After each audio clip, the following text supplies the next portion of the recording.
YouTube channel Dawn news editorials. अच्छा, आज हम डॉन का एडिटोरियल कर रहे हैं, वो है a call for blood shed. Call for क्या होता है? डिमांड करना। और किस चीज़ की? ब्लड शेड, खून बहा। अब ये किस ने डिमांड की है? ये डिमांड किया है हमारे पास टीटीपी ने। और इसमें क्या कहा है इस ग्रुप ने? इसने कहा है कि जी इन्होंने अपने फाइटर को कहा है टू कैरी आउट अटैक्स, कि वो जारी रखें, अटैक्स करें। किस पे? हमले करें अक्रॉस द कंट्री, पूरे कंट्री में, पूरे मुल्क में हमला करें, wherever and whenever, के जब भी और जहाँ भी। ठीक है। तो ये इस हवाले से बड़ी तशवीश का इजहार किया गया है, क्योंकि केपी में देखा जाए इस बात में, तो वहाँ कहा जाता था कि भाई मिलिटेंसी दोबारा आ रही है, अस्करियत पसंदी दोबारा आ रही है, जहारियत आ रही है, और काफ़ी ज़्यादा वहाँ पे लोगों ने एहतजाज भी किया, लेकिन उसको इतना सीरियस नहीं लिया गया। लेकिन अब ये जो इन्होंने बाकायदा ऐलान कर दिया है, तो यकीनन अब ये बहुत एक सवालिया निशान आ गया है हुकूमत के लिए कि भाई किस तरह ये बढ़ती हुई मिलिटेंसी को इन्होंने काबू करना है, चेक करना है। ठीक है, इसको हम देख लेते हैं। कह रही जी, finally there is clarity by the resurgence of militancy. उन्हें कहा आखिरकार जो है ना, क्लैरिटी है, एक चीज़ वाजे हो गई है, ये रिसर्जेंस है। रिसर्जेंस होता है किसी चीज़ का रिवाइवल। ठीक है। दोबारा ये सामने आई है। ठीक है। वो क्या है? क्योंकि ज़ाहिर है पहले मिलिटेंसी थी, फिर कुछ कमी हुई शिद्दत में, लेकिन अब दोबारा आ रही है। इसलिए क्या है? इसकी रिसर्जेंस है मिलिटेंसी की, अस्करियत पसंदी की। और इसको मिलिटेंसी को हम क्या कह सकते हैं? द यूज़ ऑफ कॉन्फ्रंटेशनल और violent methods in support of a political और सोशल कॉज। ठीक है। तो आखिरकार जो है ना, हमें दोबारा देखने को मिल रही है अस्करियत पसंदी, militancy. And it has come not from the state but from the band TTP. और ये क्या है? हमें स्टेट की तरफ से नज़र नहीं आई, बल्कि कहाँ से? बैंड टीटीपी की जानिब से नज़र आई है। ठीक है। अच्छा, अब आगे कह रहे हैं कि जी अम, आगे क्या कह रहे हैं? एक मिनट। अच्छा, कह रहे हैं कि जी इन menacing statement on Monday that signaled the end of its tenuous ceasefire with the state, the Umbrella Group ordered its fighters to carry out attacks across the country wherever and whenever. अच्छा, उन्होंने कहा एक menacing statement। menacing statement होती है, ये क्या है? बड़े आप थ्रेटन करे, आप किसी को क्या है, धमकी देने की कोशिश करते हो ना, धमकी आमेज स्टेटमेंट आप कह लें। तो ये हमें मंडे को देखने को मिली है, जिसने इस तरफ इशारा किया है कि ये टेनुअस सीज फायर था ना स्टेट के साथ। टेनुअस होता है कोई चीज़ वेरी वीक, क्योंकि पहले भी जो कहा जाता था कि भाई टीटीपी के साथ सीज फायर है, लेकिन उस दौरान भी हमें है ना, वो हमले उस शिद्दत से देखने को नहीं मिलते थे, लेकिन देखने को मिलते थे। तो उस टाइम भी कहा जाता था सीज फायर क्या है, बड़ा वीक है। और उन्होंने कहा कि जी, लेकिन जब ये स्टेटमेंट आ गई, धमकी ये स्टेटमेंट आ गई, तो इसने बिल्कुल ही है ना, ये बड़ा वीक सा ये सीज फायर था और स्टेट के साथ ना, उसने इस चीज़ की तरफ इशारा कर दिया कि भाई अब ये क्या है, ख़त्म हो गया है। और उन्होंने कहा ये अम्ब्रेला ग्रुप था। अम्ब्रेला ग्रुप होता है कोई एक ऑर्गेनाइजेशन जो कंट्रोल करती है एक्टिविटीज़ को, उसी तरह की दूसरी ऑर्गेनाइजेशन होती है ना, उन सबको, और उन सबका क्या है, सिमिलर पर्पस होता है। तो ये अम्ब्रेला ग्रुप है, इसने अपने फाइटर्स को कहा है कि जी वो करें अटैक्स पूरे मुल्क में, जहाँ भी और जब भी। ठीक है। तो ये बता रहे हैं कि ये कोशिश थी स्टेट की कि जी जंग बंदी की जाए, सीज फायर किया जाए, वो इस ऐलान के बाद क्या है, ख़त्म हो गए हैं। अच्छा, अब कह रहे हैं जी it placed the blame for this development on unabated operations by the security forces against militants in parts of KP and called on TTP combatants to take revenge। और इसने ये इल्ज़ाम लगाया है कि भाई क्यों हमने ये सीज़फायर ख़त्म किया। उन्होंने कहा ये अनअबेटेड ऑपरेशन थी। अनअबेटेड होते हैं ये, मतलब बगैर किसी चीज़ की शिद्दत में कमी ना आए ना, लगातार वो हो ही जाए। तो उन्होंने कहा ये ऑपरेशन किए गए थे सिक्योरिटी फोर्स की जानिब से इन मिलिटेंट्स के खिलाफ, तो इसको इन्होंने जवाज़ बनाया है, इल्ज़ाम लगाया है कि भाई इस वजह से जो है ना, हम अपना सीज़फायर ख़त्म कर रहे हैं। और ये कहाँ पे हुए थे ये ऑपरेशन? यहाँ पे हुए थे पार्ट्स ऑफ केपी में। ठीक है, एक तो ये यहाँ हुए थे पार्ट्स ऑफ केपी में। और क्या हुआ है? And called on TTP combatants to take revenge. उन्होंने टीटीपी के जो भी इसमें इनके हैं जंगजू, इनके लोग हैं लड़ने वाले, उनको कहा है कि वो क्या है, रिवेंज लें, इंतकाम लें।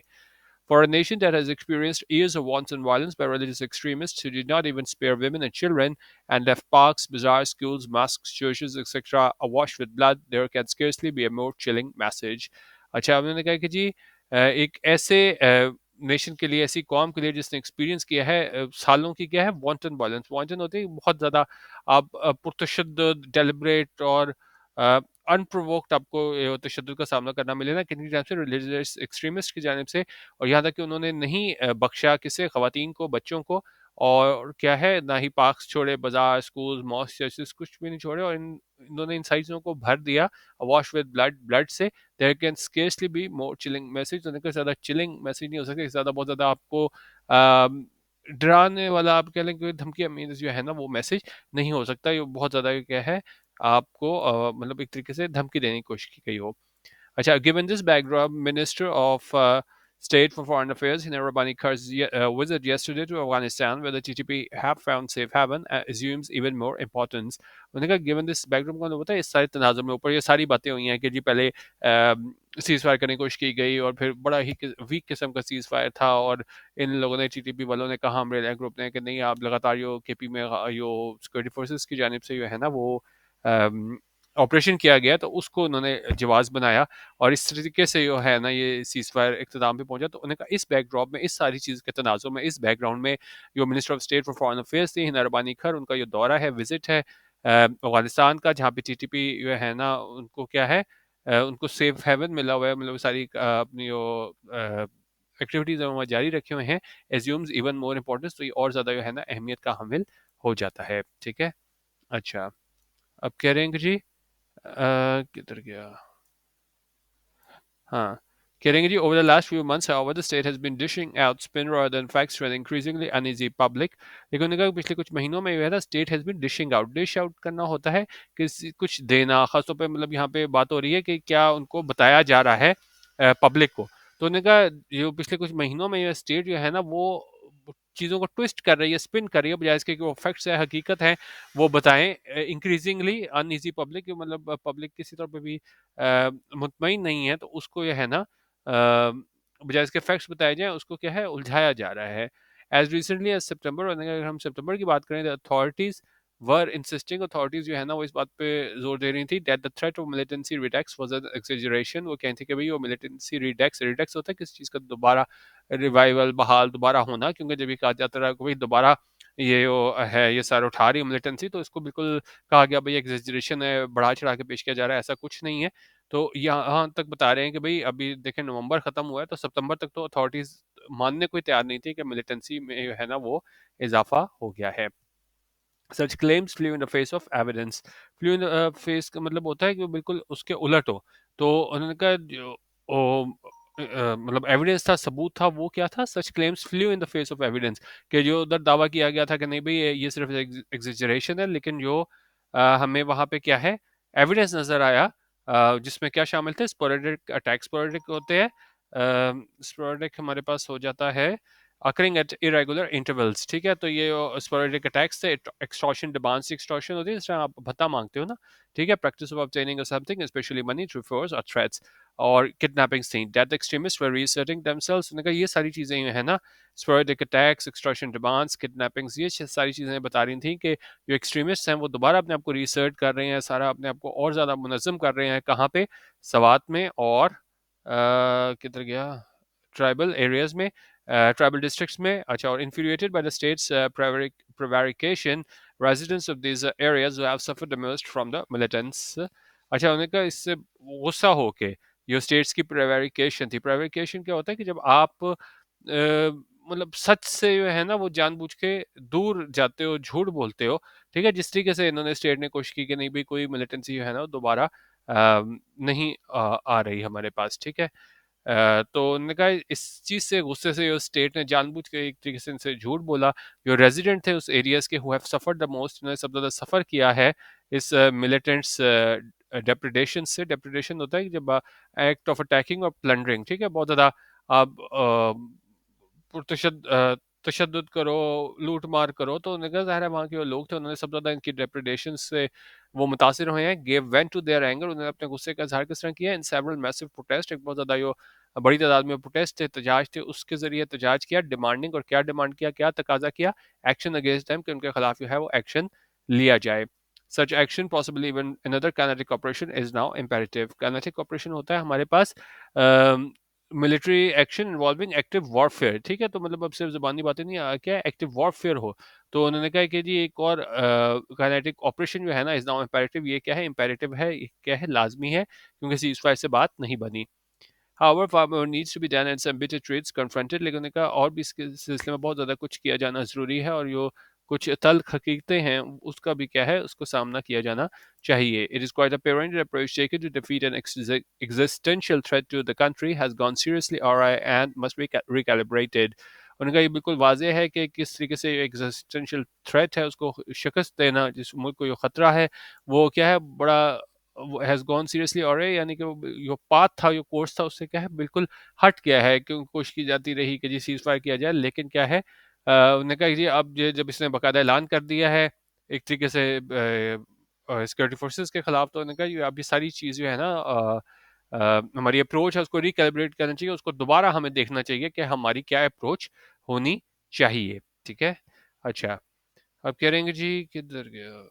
हाँ, कह रहे हैं जी the truth is the state has wasted precious time by not consolidating its success in militarily pushing TTP out of its strongholds in the north।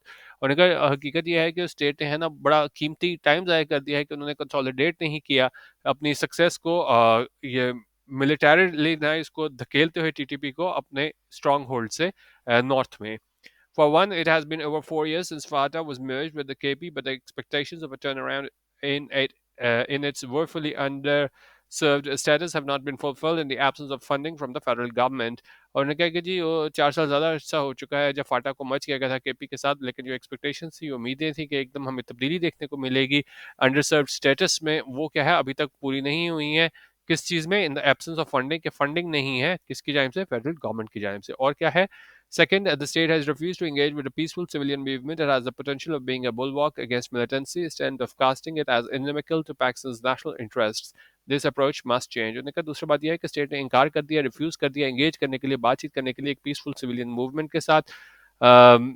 इसको एंगेज करने से मना कर दिया है, जिसमें पोटेंशियल है, इसमें ताकत है कि ये एक बुलवॉक साबित हो, एक डिफेंसिव वॉल साबित हो मिलिटेंसी के against. Instead casting it as inimical, बजाय इसके कि उन्होंने कहा इसको कहें वो इनमिकल है, अनफ्रेंडली है पाकिस्तान के नेशनल इंटरेस्ट के लिए, तो उन्होंने कहा ये जो अप्रोच है ना, ये क्या है लाजमी तब्दील होनी चाहिए। और तीसरी बात ये कर रहे हैं clear sided policy to deal with violent extremist rather than one wavering between force and appeasement is needed.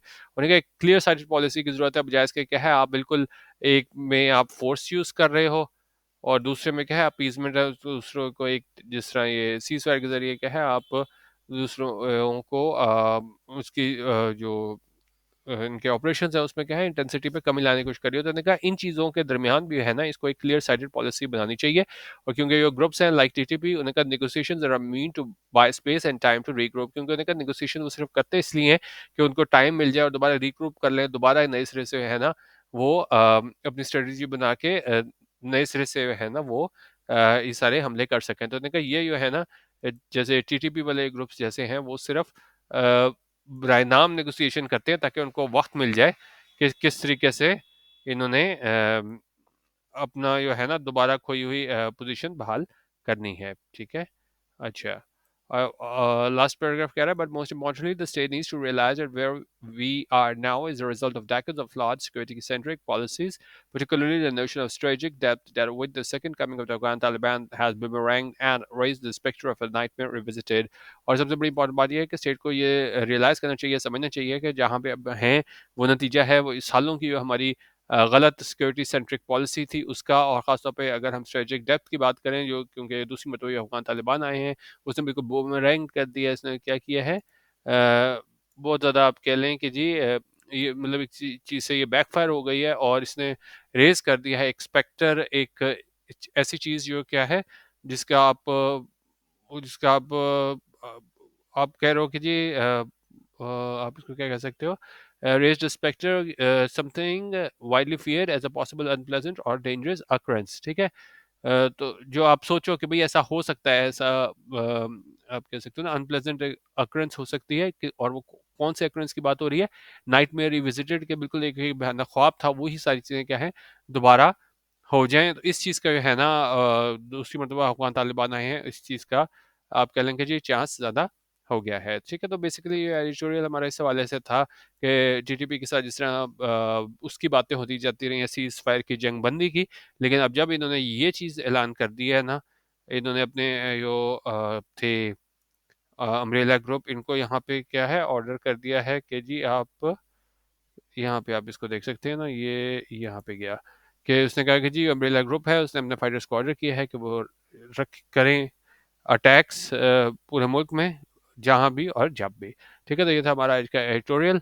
बाकी हमारा डीएम एजुअल व्हाट्सएप ग्रुप ज्वाइन करना हो तो 0312 419 1070 यहाँ पे हमें व्हाट्सएप करके ₹200 ईजी पैसा पर मंथ में हमारा ग्रुप ज्वाइन कर सकते हैं। वीडियो देखने का बहुत शुक्रिया। अल्लाह हाफिज़। पाकिस्तान जिंदाबाद।